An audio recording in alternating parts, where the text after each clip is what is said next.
Well, good morning, everyone. Welcome to the Humanists of Greater Portland Sunday meeting. I'm your Stephen Colbert. Pete Barquette. I'm a little nervous because not only do we have, Helen Christians here, who is our great MC, but we have Patty and our MC emeritus for a million years, Robert Sanford, here from Arizona. Yeah. So I'll be getting notes afterwards. HGP believes strongly in freedom of speech, but the views expressed by myself, our reader, today's speaker, HGP members, and our guests at today's meeting are not the official views of the Humanists of Greater Portland. I want to especially welcome anyone new to our meeting. We're honored that you are here. If you're comfortable, I hope you be willing to introduce yourself later on in the meeting. Humanism is a non-theistic philosophy informed by science, inspired by art, and motivated by compassion. As humanists, we strive to lead meaningful and ethical lives using reason and empathy to guide our decisions. We do this because we honor the fact that this is the only life of which we are certain. We accept the responsibilities and cherish the freedoms that living in a representative democracy entails. We recognize the dignity and worth of all people and the need to truly listen to others and then speak our own truth. Cooperation and compromise leads to peace in our family, peace in our community, and peace in our world.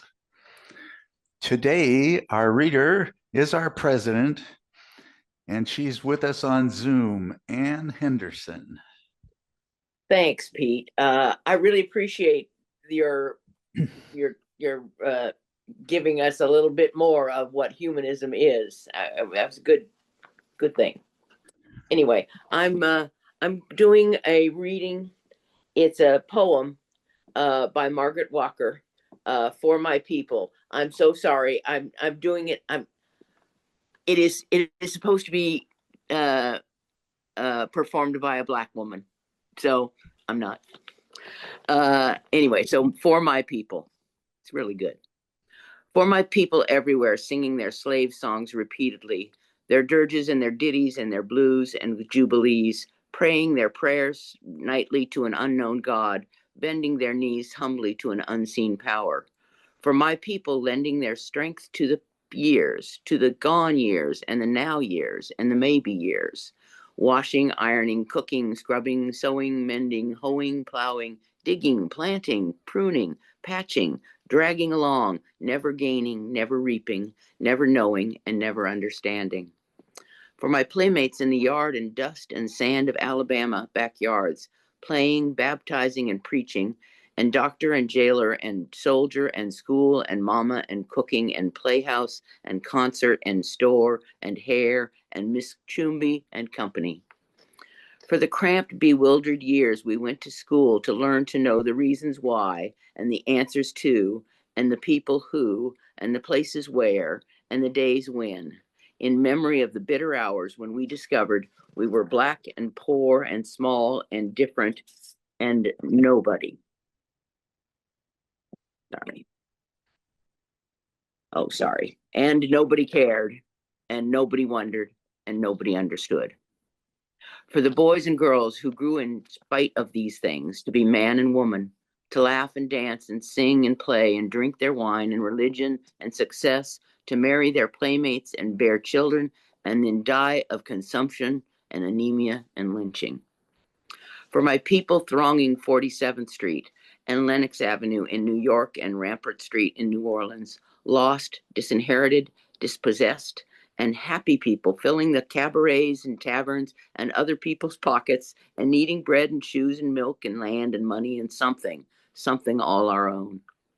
For my people walking blindly, spreading joy, losing time, being lazy, sleeping when hungry, shouting when burdened, drinking when hopeless, tied and shackled and tangled amongst ourselves by the unseen creatures who tower over us omnisciently and laugh. For my people blundering and groping and floundering in the dark of churches and schools and clubs and societies, associations and councils and committees and conventions, distressed and disturbed and deceived and devoured by money-hungry, glory-craving leeches, preyed on by facile force of state and fad and novelty, by false prophet and holy believer. For my people standing, staring, trying to fashion a better way from confusion, from hypocrisy and misunderstanding, trying to fashion a world that will hold all the people, all the faces, all the Adams and Eves and their countless generations. Let a new earth rise. Let another world be born. Let a bloody peace be written in the sky. Let a second generation, now probably fourth, full of courage issue forth. Let a people loving freedom come to growth. Let a people full of healing and a strength of final clenching be the pulsing in our spirits and our blood. Let the martial songs be written. Let the dirges disappear. Let a race of men now rise and take control. That's it.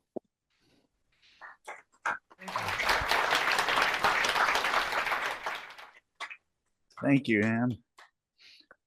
If anyone would like to be a reader, please log into the HGP website. And under the member tab, you'll find a place you can sign up. Our next open date is November 23rd. And now I'd like to introduce the director of the Urban Greenspaces Institute. He's been a leader in urban nature issues since 1980, when he founded the Urban Naturalist Program at the Audubon Society of Portland. Today, he will be sharing his work transforming Ross Island into the forest park on the Willamette. Please welcome Mike Houck. Yeah, my first involvement with Ross Island actually came, I was a board member of Portland Audubon Society at the time. And Ross Island Sand and Gravel was up for renewing their permit. And we had actually paid a consultant, Scott English from Ashland, to come up because we didn't have any experts at Audubon Society. So actually had this guy paid to come up and help us try to persuade city council. We knew we weren't going to defeat the permit request, but what we really wanted to do was protect the 55 heron nests that were on Ross Island at the time. And it was my first time ever speaking before city council. And in mid-sentence, Charles Jordan stopped me. How many people remember Charles? Okay, African-American, first African-American elected to Portland City Council, very 6'3", something like that, stentorian voice, stops me in mid-sentence and says, "Mr. Houck, the heron, is that the bird that stands yay high and comes into my backyard and eats my koi?" "Yes, Commissioner, that's the bird we're trying to get you to protect." "I thought so. Carry on."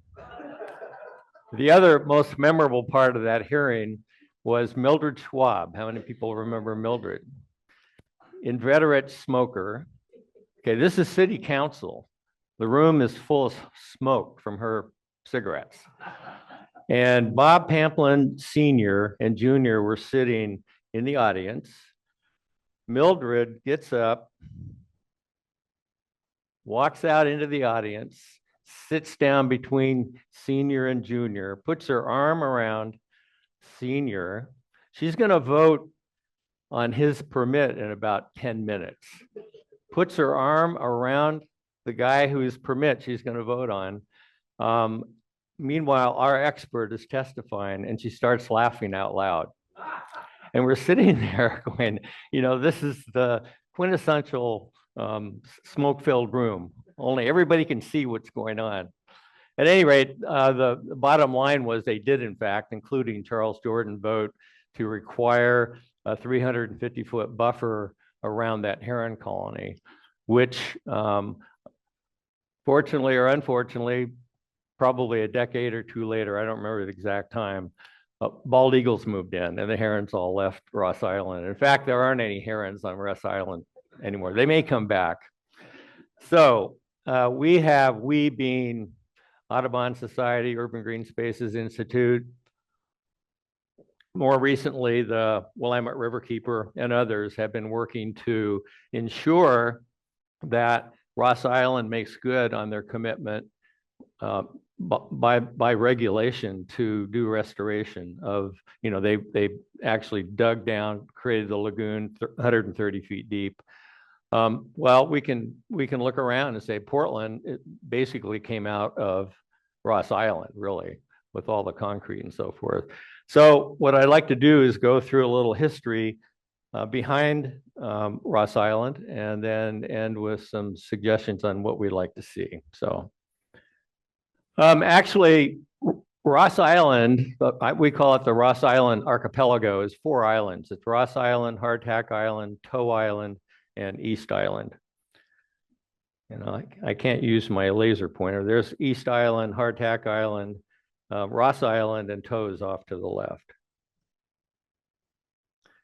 In 1903, when John Charles Olmsted wrote the master plan for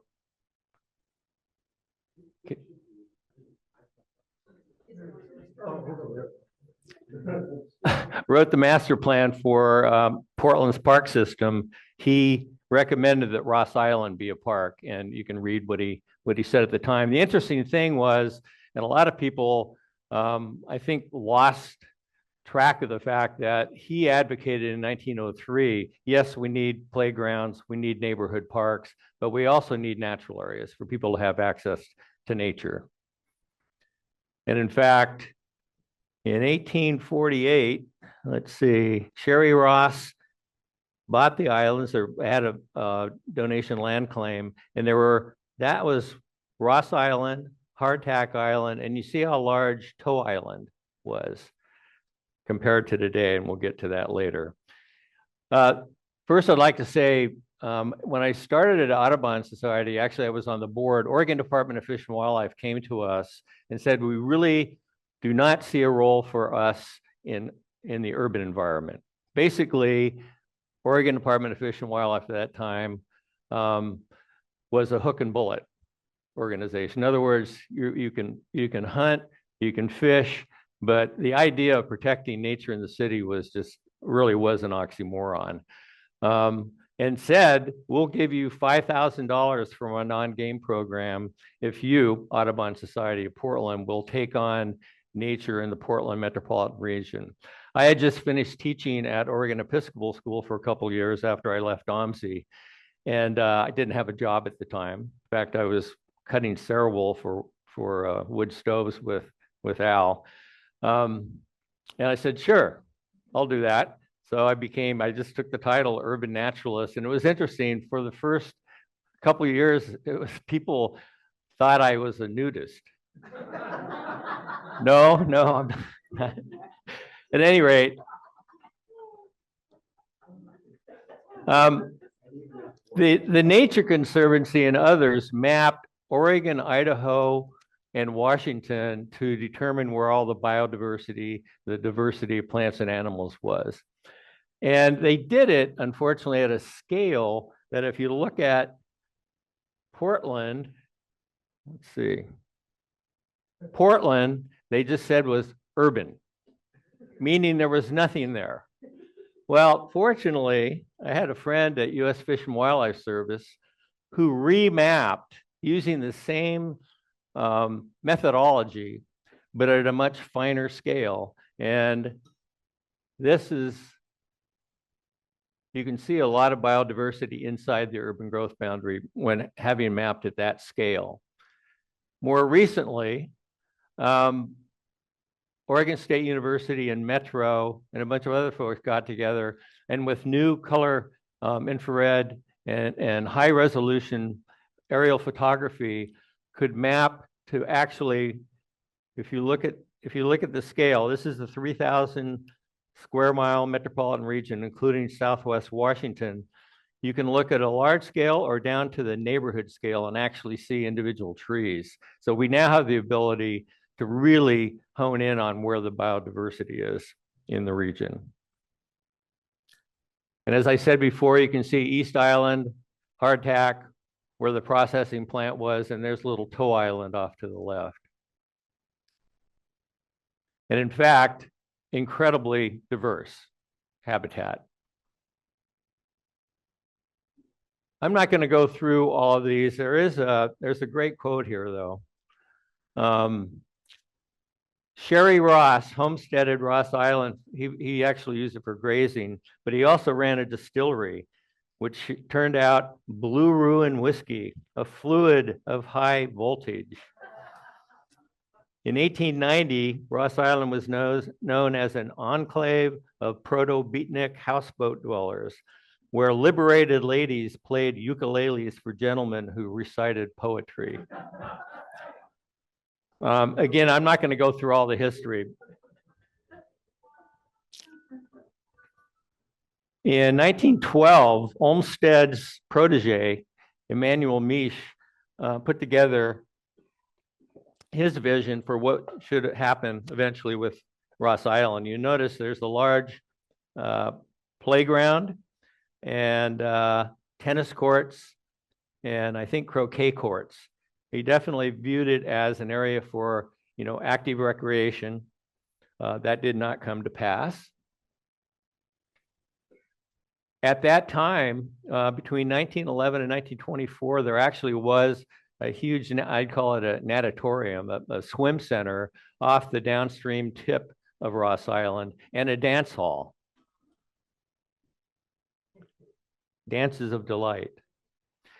1950, I don't know who came up with this, but basically, if you look at this schematic, you've got a boating lake, World's Fair, yacht harbor, county fair, sports livestock coliseum, and basically it looks like they've just filled the entire Willamette River for those kinds of uses of Ross Island. And in the 60s, Portland Parks had a similar vision for the nearby Oaks Bottom Wildlife Refuge, what would become one day Oaks Bottom Wildlife Refuge. And this shows the progression of the mining that occurred on Ross Island. 1942, just keep your eye, here's Ross Island, here's Hardtack Island, there's already a processing plant. And here is Toe Island and East Island. By the way, this is a berm, a levee that the Corps of Engineers erected in 1926 to connect Ross Island with Hardtack Island. And I've got a quote somewhere about basically a cabal of a former governor, somebody from the Port Commission, and a highfalutin lawyer got together and formed the Ross Island Sand and Gravel. This is in 1926. And I can only imagine how they went about getting the Corps of Engineers to put that levee in, which basically made it possible then for Ross Island Sand and Gravel to dig out the lagoon. So there was definitely some nefarious activity going on back then. So that's 1957. You see all the log rafts. 1963 and 1980 and 1996. Remember the flood of 1996? We'll probably see Ross Island underwater again one day. So it changed dramatically over time. In 1979, at that city council meeting, city council required they said they had to create 135 acres of upland forest, fill the lagoon from 130 feet deep to minus 20 feet, which was originally where they started. 350-foot buffer around the heron colony, put in stakes to be able to monitor whether there's erosion or not. But they gave no end date. So Ross Island Sand and Gravel didn't have to do a thing because there was no date by which they had to complete all that work. They did make good on the 350-foot buffer, and there was no requirement for wetland habitat creation. I've got a shot here I took of the heron colony on Ross Island, and it's kind of interesting. If you look from the east side of the river toward South Waterfront, you can see there are condos to the left and condos to the right. And there are those eagles that moved in. In fact, Scott English redid the survey that they had done in 1975, a year ago in May, and found that great blue heron numbers are down 60%. Of course, bald eagles have more than tripled in number from 1975. So there's an interesting dynamic there. And unfortunately, a lot of the heron colonies that I like to take people to see are gone now. They've abandoned them because of the bald eagles. They actually take young herons out of the nest. Just another look at the Holgate Channel Processing Plant, East, Hardtack, Ross, and Toe Island. Then in 2002, their permit came up for review again. And I insisted that they open that permit up because we knew the 1979 reclamation plan was not being effectuated because there was no end date. So we got Metro, the state, Ross Island, the city, myself, and others came together, called in some researchers from Oregon State, and rewrote the plan. And basically, you'll see that in the lagoon, we said it didn't make any sense. First of all, it wasn't practical. There's no way they could have filled that lagoon up to minus 20 feet. So we said, the hell with that. So, but we did want to see upland forest, shallow water habitat, and basically a buffering here because it's only about 80 feet wide, 100 feet wide now. So it doesn't wash out. And then emergent wetlands, basically, that's what they're required to produce, were required to produce by 2013.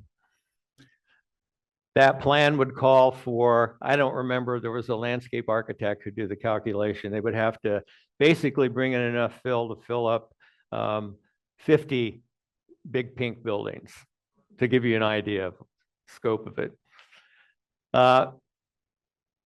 The Big Pipe project, which took about, well, that take 20 years and $1.4 billion, created, obviously they had to remove material to put the pipe in to get sewage out of the Willamette River and the Columbia Slough. So all of that material was taken to Ross Island. That is a big part of the reclamation that has been ongoing. Of course, the city had to pay Ross Island Sand and Gravel to take it. It saved the city money because they didn't have to go that far. But I mean, I thought it was highly ironic that we're paying them to do the reclamation, basically.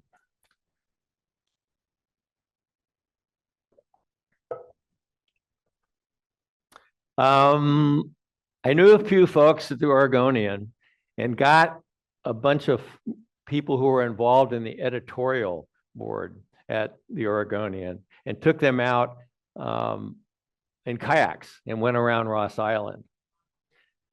Amazingly, every one of those folks wrote an opinion piece that appeared in the Oregonian calling for Ross Island to be restored and brought into public ownership. I'll have to say, this guy down here, how many of you remember Dave Reinhardt? Yeah, he was the real conservative at the Oregonian. In fact, he was in his kayak at Willamette Park and was just getting into the river and fell, and his kayak tipped over. You'll see he's in our boat, the Simplicity, because he was wet and it was really cold, and we had a fire going. We have a little stove on that boat, and so he rode in the boat and ate croissants as his colleagues all. David Sorensen, another Oregonian writer, yelled when we were about to get in, all of us about to get into the river, said, "Dave, that's what you get for leaning too far to the right." But even he wrote a really great article from his perspective on why Ross Island should come into public ownership, which is pretty cool. A lot of issues to deal with out there in terms of camping, wakes. Bob Salinger, who sadly died about a year ago, we put a sensitive habitat urging people to stay away from that heron colony because we had a situation where that's the big blue jet, the jet boat that you see going up and down the river. They actually went up to and under the nest with a loudspeaker. He was talking to all the people on the boat. So we reported him to Fish and Wildlife Service, and they had a little chat with him. And we put up that sign to try to persuade people to stay away from the heron nest. Bob, yeah, Veracats, Robert Pamplin Jr. pledged to donate Ross Island to the city during Vera's time in office as mayor. He reneged on that eventually. That's Jim Maru, by the way, who worked for Ross Island Sand and Gravel. And the idea was to donate what you see first, and then eventually all the way over to Hardtack Island. But he pulled back on that. And that's the land that the city of Portland now owns, which includes the area where the heron colony and now the bald eagle nests are. So the city owns part of Ross Island. And in fact, this is amazing. So I wrote, after we reneged on the deal, I wrote Pamplin a letter. I said, I want to sit at a table with you, and I want you to look me in the eye, and I want you to tell me why you lied and reneged on the deal. About 4 days later, I got a phone call from Marilyn, his assistant. Mr. Houck, Dr. Pamplin would like to see you on Thursday. Well, I happened to be in Salt Lake City, and I said, well, if he's willing to fly to Salt Lake City, I'd be happy to meet him on Thursday. No, we'll set up another date. So I went to Bob Salinger at Audubon, Travis Williams at Willamette Riverkeeper, because I said, I'm not going to go into that room alone because we'd all been working on it together, and I wasn't going to represent what they thought as well. So we got together in front of the Fox Tower where his office is, and we said, we're not going to talk about the agreement between the city and Ross Island Sand and Gravel. That's not our purview. We're going to talk about the long term, what we'd like to see at Ross Island. We got into his office, and he throws the agreement between the city, him and the city, in front of us and says, you're not leaving this room until we've gone through this and we have an agreement on what this should say. And we all looked at one another and said, we had just decided we were going to do that. And gulped and said, okay. And literally we went through line by line and wrote the new agreement with the city. He said, I want you back here Monday morning. And we're gonna agree to this. So he did a red line. We went back Monday and came up with the final agreement. Went to city council. There's Travis and Bob and myself and Dr. Pamplin.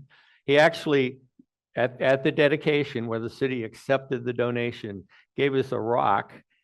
I thought that was really kind of sweet, sweet of him to give us a rock to commemorate that meeting. And it got good coverage in the Oregonian. Then we also got together with some landscape architects, Greenworks, which is a landscape architecture firm in Portland, and wrote up what we wanted to see for the future of Ross Island. And we created the Friends of Ross Island. The idea was, this basically shows you the context that Ross Island is in with regard to adjacent parks, Oaks Bottom Wildlife Refuge, Holgate Channel, et cetera. And it's an incredibly important piece of the habitat connectivity along the Willamette River. In fact, they've done a lot of research. Salmon, for example, need about every quarter mile opportunities to rest and to feed. So it's really critical. You don't get rid of all the vegetation along it, as in the Portland Harbor. Incredibly important for habitat connectivity.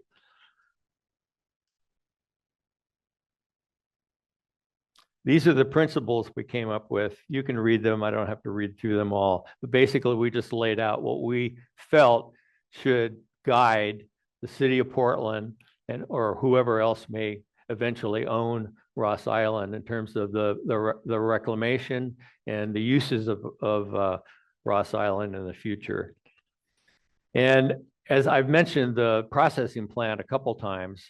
So all of that stuff you see out there, it's not all natural. There's an area that they've been doing the processing for 80 years. And the question is, how many of you are familiar with Gasworks Park in Seattle? It was a former industrial site that they've turned into a really pretty cool park. So that was one concept we were putting forth in our vision. In fact, you can see that's the various parts of the processing plant. Personally, I'd like it just to go away, but it may actually be something interesting to see if somebody can figure out how to do interpretation of the industrial uses of Ross Island. And of course, we want to see the continued restoration. You see a little line between Ross Island and Oaks Bottom Wildlife Refuge. What I've been proposing recently, and I'll get into that a little bit more later, is I think Ross Island, the island archipelago, Holgate Channel, Oaks Bottom Wildlife Refuge, which is about 160 acres, should all be managed as an ecological complex. I mean, that makes the most sense.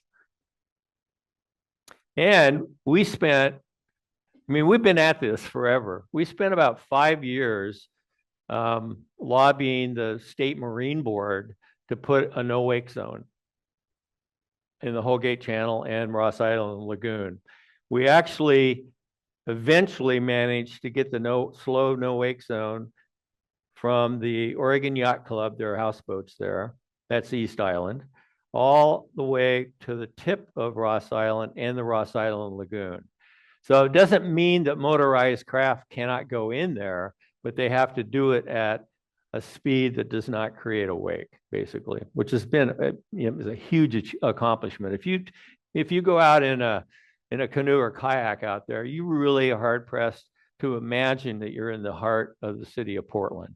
It's just an incredible experience. Yeah. The no-wake zone does not extend to the westward side. No, but there are other conditions though. For example, here you're not that red icon, whatever it is. You're not allowed to tow. They tow people on an inner tube or whatever. You're not allowed to do that at high speeds in that particular zone. You are able to do that downstream of Ross Island.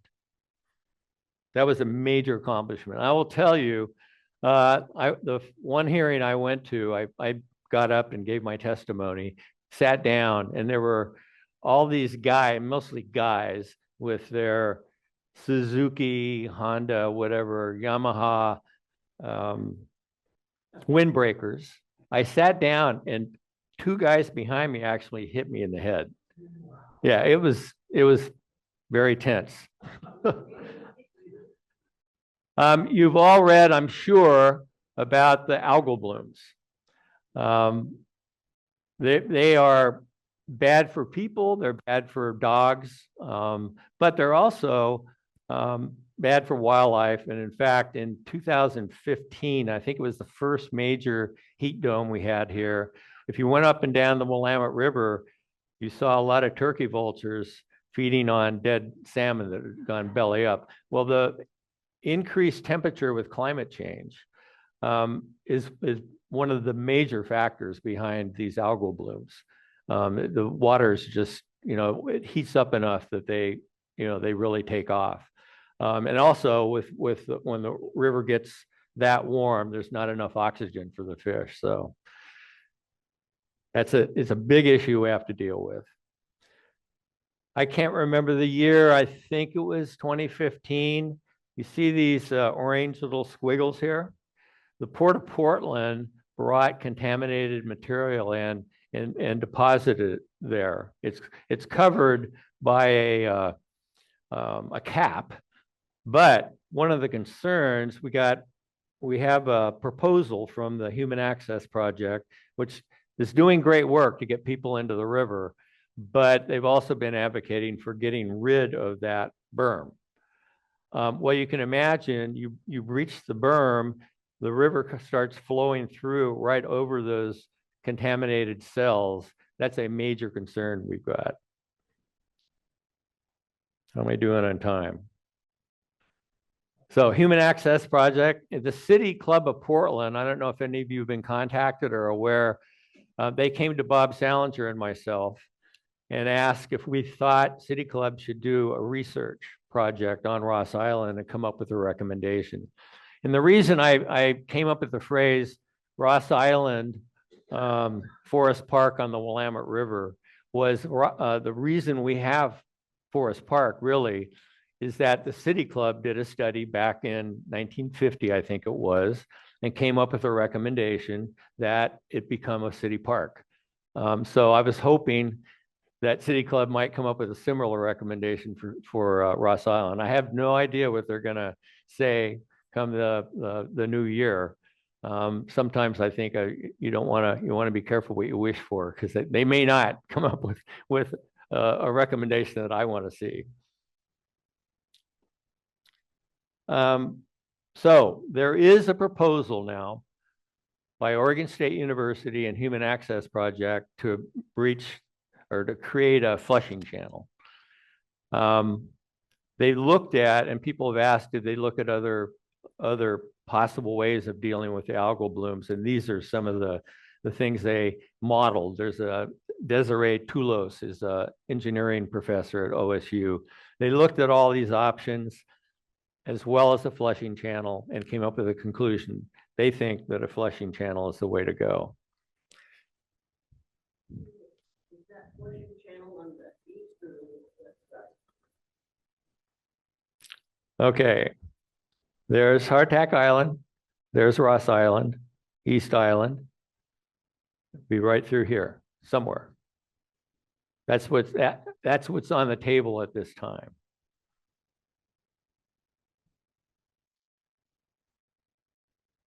One of the things that I'm particularly concerned about is that the engineer who's looking at the potential flushing channel keeps asking, well, where are the bald eagle nests? And I've told them where they are, but I also am reflecting on the fact that there was a heron colony there at one time, right? Now they're bald eagles. They're in that particular spot. There's a new bald eagle nest. So you need to think into the future. It's not a static situation, it's dynamic. So you need to be protecting that habitat as being available in the future, rather than just looking at, okay, where are they today? We can put the channel here because the eagles don't happen to be there. So that's one major concern. And as I mentioned, I think the Oaks Bottom, Holgate Channel, Island Archipelago should be managed as one ecological complex, including Ross Island or Oaks Bottom. How many of you have been reading about the travails of Robert Pamplin Jr. recently? He got into big trouble with the Department of Justice and Labor. He sold Ross Island to his employees' pension fund. And they found that it was fraudulent, and he now has to pay that back. There is a litany. I'll have to go through that. Yeah. What is the future? Well, first of all, Pamplin Jr., there was a federal investigation. What was it? $10.8 million he needs to reimburse the fund. Then there's a settlement with Department of Labor over the same issue. Department of State Lands, because they haven't really fulfilled all they're supposed to be doing reclamation, they've got major fines, $2.9 million. DEQ is fined $156,000. There's another lawsuit, $1.9 million. the algal blooms. There's a real, very real possibility of them going bankrupt. There are now, we don't know who they are, but there are 3 entities, individuals or entities that are interested in buying Ross Island. I have no idea who they are. Of course, the city of Portland does own 45 to 50 acres on Ross Island. And this is the real clinker. The Portland Harbor is contaminated. There's a huge amount of moderately contaminated and very contaminated sediments in the Portland Harbor. There is a proposal being revisited back, I don't know, 20 years ago. EPA Region 10 in Seattle was actually proposing that those contaminated sediments be deposited in the Ross Island Lagoon. That's come back to life. They're not talking about the worst of the contaminated sediments, but the ones that are moderately contaminated being deposited there and then having a cap over them. And it's interesting to think about whether you would oppose that, or is it potentially an opportunity, because there's going to be a lot of money involved in that, to use that as, if it's capped properly and the sediments are not going to be released, is it possible to do that and do the restoration? The jury's out on that. My knee-jerk reaction is no, hell no, but there's very serious consideration for that now. Pardon? The contamination? Well, think about it. It's the working harbor. That's where all the World War II ships were built. There's all kinds of, you've got the oil and downstream, exactly. So this is what I would like to see. I'll just speak for myself. I know that Bob would say the same thing if he were here today. First of all, it should all come into public ownership. Should ensure that they, or whoever winds up purchasing it, finishes the reclamation obligations. I'm really worried about that, because if a new owner, the permits are with Ross Island Sand and Gravel. If a new owner comes along, they're not bound by that, probably. So that's a major concern. Should restore and manage Ross Island, Holgate Channel, Oaks Bottom as an ecological complex. Any solution, I'm willing to consider the flushing channel if it can be done in a way that doesn't disturb those contaminated cells. But that's just one issue. That cannot be done without considering the potential impacts on restoration that's already occurred or future restoration, because there's still a lot of work to be done out there. And human activity, another concern I've got with the flushing channel is you open up the Ross Island Lagoon. You can get into the lagoon now from the Holgate Channel, no problem. Do we want jet skis and others coming through that flushing channel, depending on how it is put together? And that's it.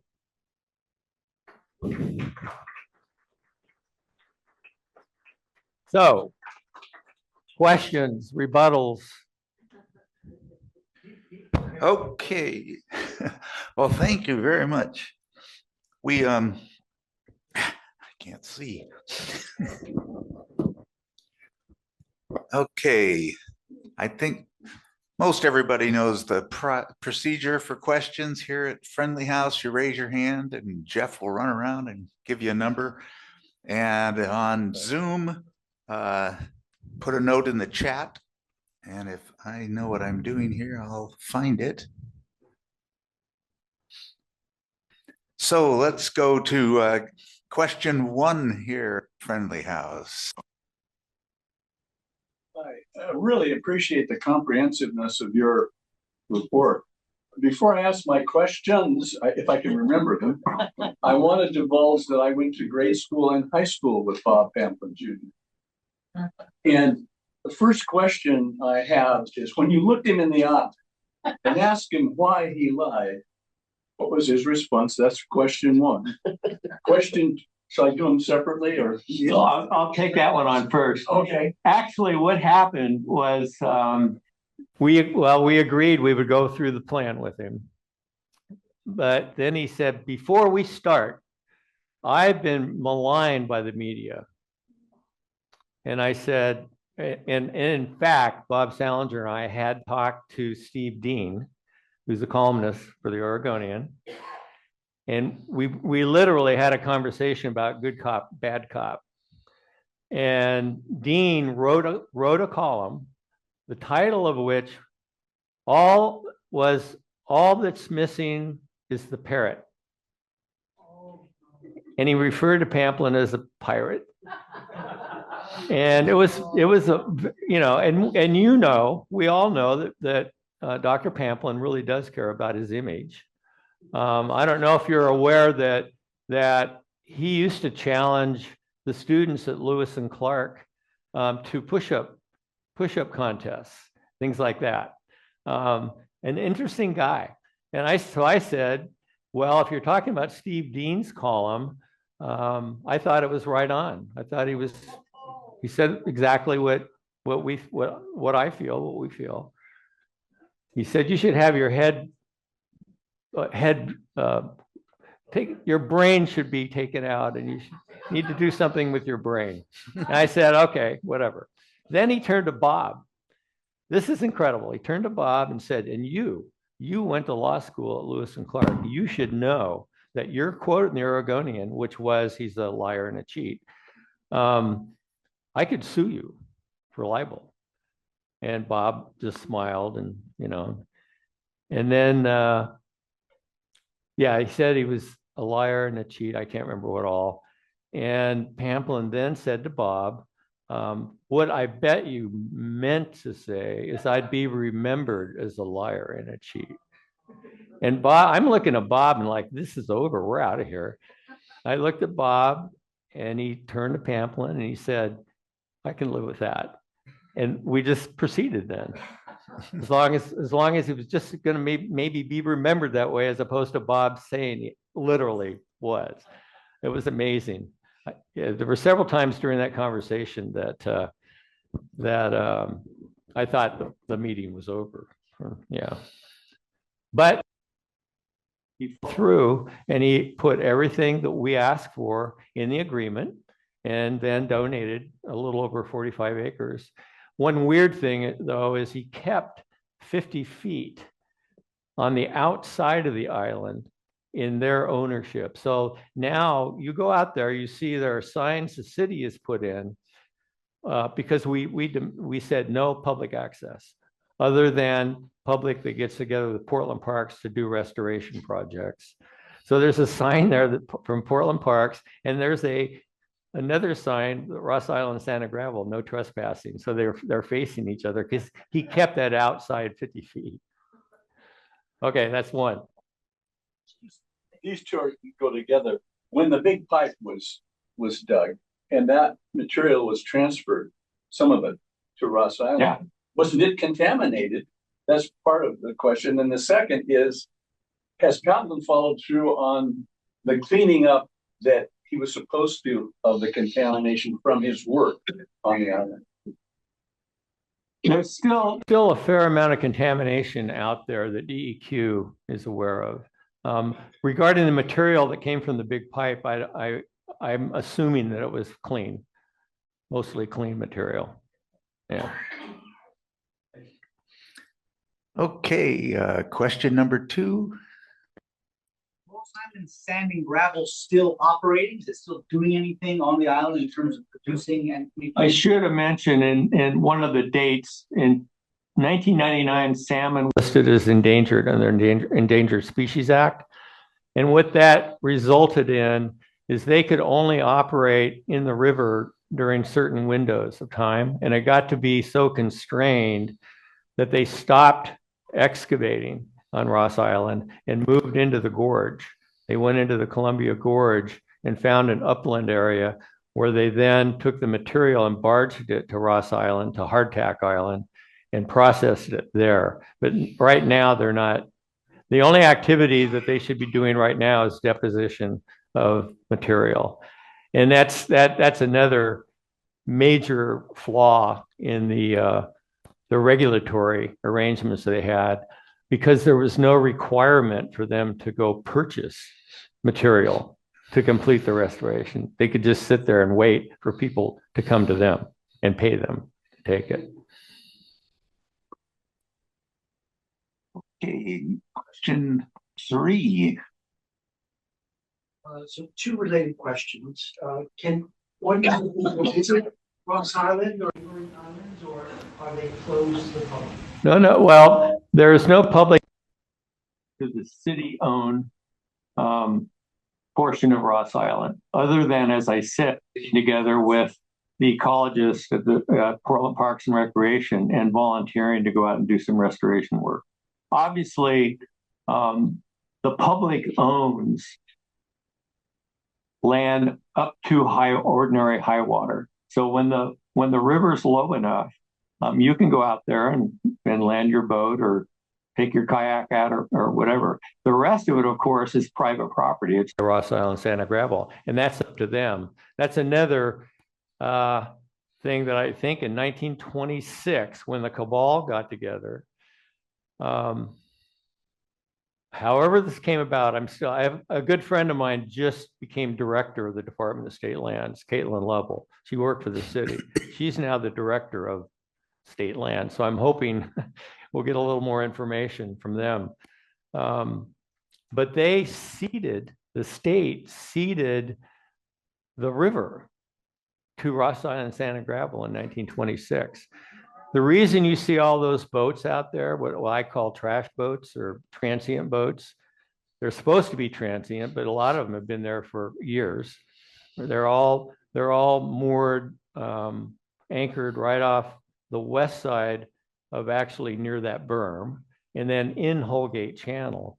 The reason the county sheriff and the state does not have those boats moved, because by law now, they have to move, they can stay there for, I think, a month, and then they have to move at least 5 miles, and they can't come back for a year, I think but they're all there. They've been there forever. It's private property. It's Ross Island Sand and Gravel. So what I'm hopeful, if bankruptcy does occur, my understanding is it may revert, the whole thing may revert to the state of Oregon, in which case then obviously we all own it. And part 2, that's created by the watercraft. Yeah. That goes past there. Do you distinguish between motorized and human-powered watercraft that might go there, or is it all watercraft, all boats are bad? Are you talking about the no-wake zone? Yeah, it's actually slow no-wake zone. It used to be a 5-mile-an-hour limit, but there are new boats, wake boats, that actually have enough ballast that at a very slow speed, they create a huge wake. So now it's just no wake. There's no reference to speed at all. Well, yeah, I mean, you'd be hard pressed to be paddling a kayak to create enough wake, to cause erosion. That's what I'm saying. Kayaks or canoes or whatever. Well, I would prefer there be no motorized craft at all in the Holgate Channel or the lagoon, but the river is waters of the state and waters of the nation. It's public. I suppose the Marine Board could regulate where motorized craft could go, but that politically that's a non-starter. And most people, for the most part, people do adhere to and we need more signage out there, because at times you're not really clear where the no-wake zone is. We need more signage out there, but for the most part, people are obeying that law. Okay, let's go to Zoom to Gail. Where's Gail? Oh, yeah, probably muted. Happens all the time. Yeah. Oh, well, then. Just unmuted.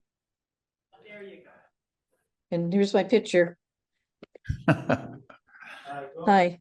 If and when it becomes a natural area, is there any way, let's say, is the only way to access it, would that just be by kayak or boat? Is there any possibility of there being some kind of a, like a little bridge or something to where people who maybe don't have access to boating or aren't able to paddle or kayak would be able to go and visit it? If you're asking my opinion, my response would be no. You know, people don't have to be, all parks do not have to be all things to all people. And you know, you've got visual access. You can get out there on a canoe or kayak. I think it would be great if for people who don't own a canoe or kayak, there might be an opportunity for people to be able, well, you can rent them, obviously, but it might be cool for the city even to have some available for people free, just to be able to go out there. I get what you're saying, but Not everyone is physically able to paddle a kayak. pardon? Or not everyone is physically able to row a boat or paddle a kayak. Yeah. Well, So basically, that's a reality.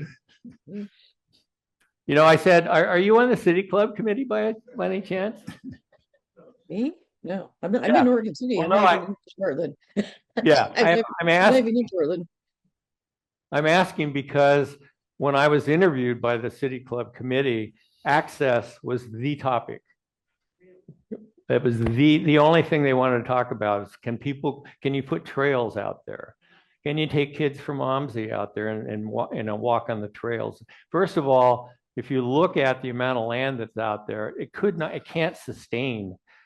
There's not enough land to sustain use, trails and so forth. So you can look at it from the east, the Springwater and the Willamette Trail on the east side, the Willamette Greenway Trail on the west side. We don't have to have people having access everywhere.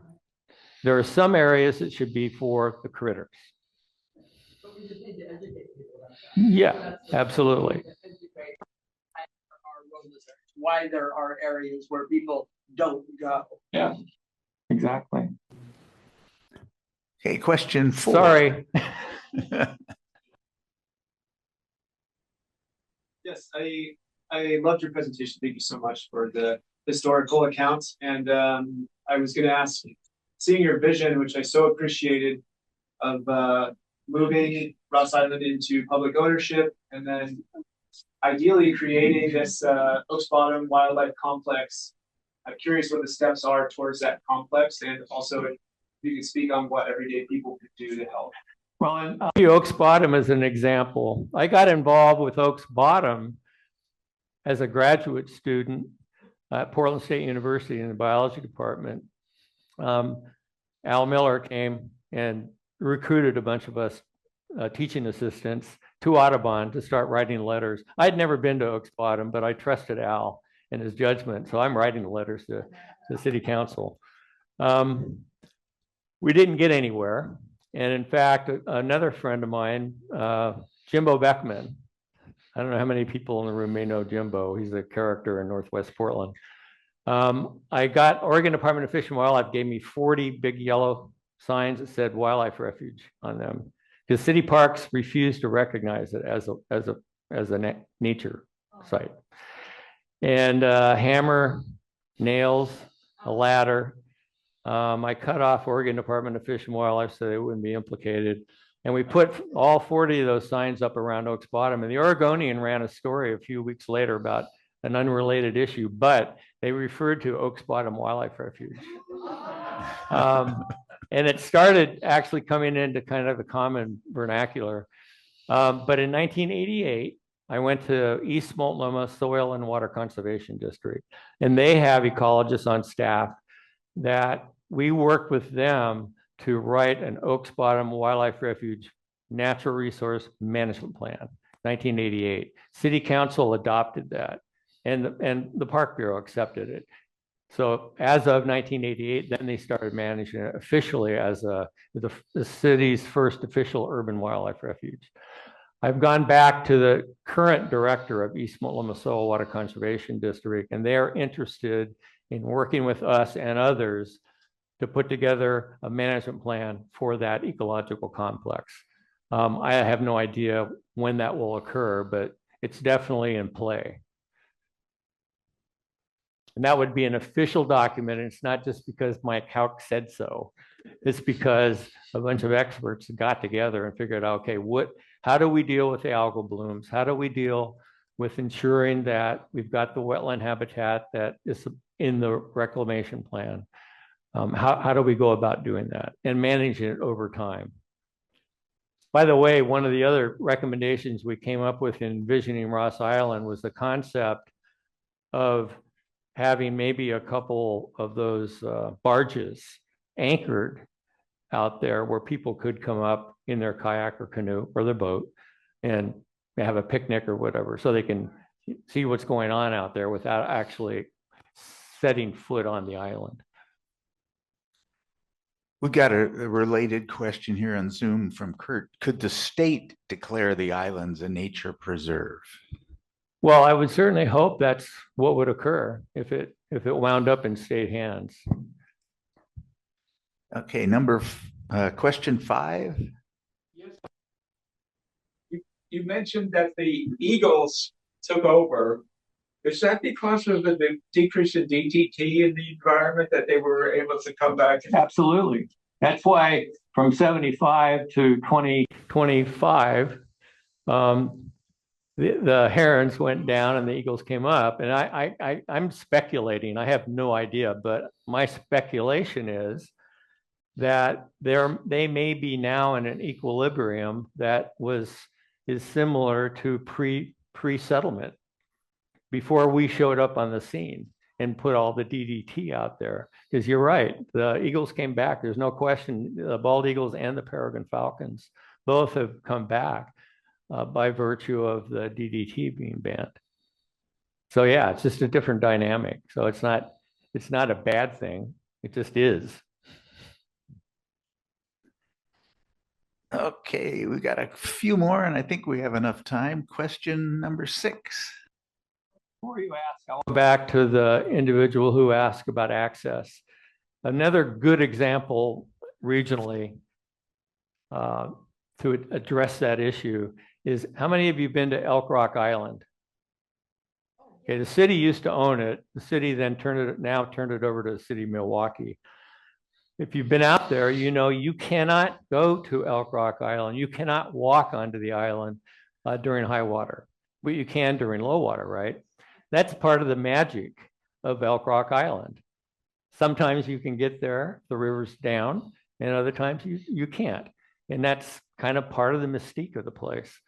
I don't know. I think it's similar to the Ross Island situation.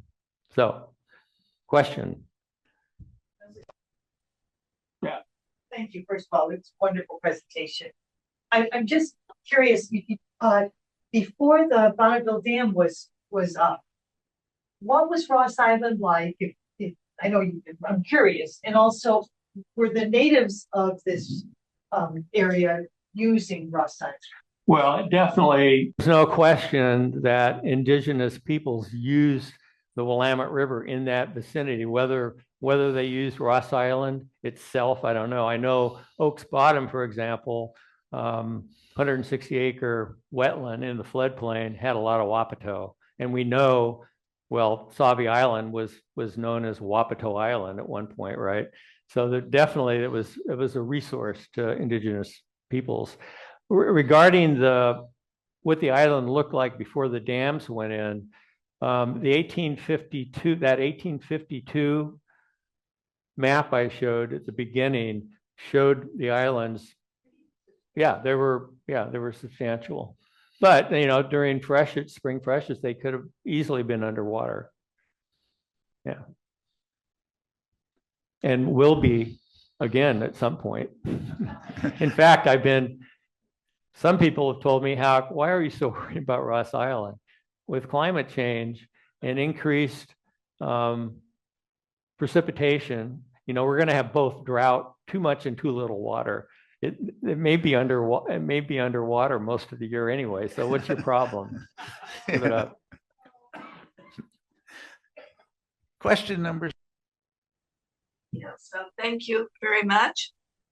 We've had the Portland Superfund problem for years, and they're really gearing up now more. The north end of the city is really in a dire straits. Yeah. So will Ross Island, will there be any impact coming up, or will it run that whole river in the city, or just how far will that affect the city? Well, Superfund, you know, what they have to do is get rid of all of those contaminated materials. And that's why I referenced earlier, they're talking about taking some of those materials to Ross Island and putting them in the lagoon. So that's a very direct upstream impact.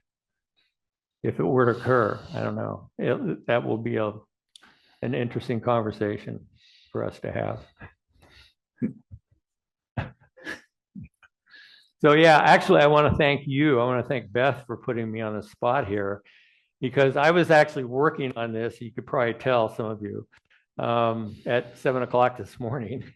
So it provided me with a rationale for trying to bring some information together and put it in one place. And it would be a little more polished presentation next time, I think. I hope. Well, if I'd had my laser pointer. If I'd had my green laser pointer, it would have been much better, more high tech. Okay, our final question, I believe, number 8. Yes. Are any of the reports that you've mentioned publicly available? The ones that you quoted from and the planning? Yeah, well, City of Portland has archives. They have. I know I've gotten some material from the city. I'm sure that, well, state lands for sure has all the information on the permits and what's required under the permit. Sure, it's all public information. I had to dig myself over the yesterday in the early morning to even find some of that stuff myself, actually. Well, that's great. Thank you very much.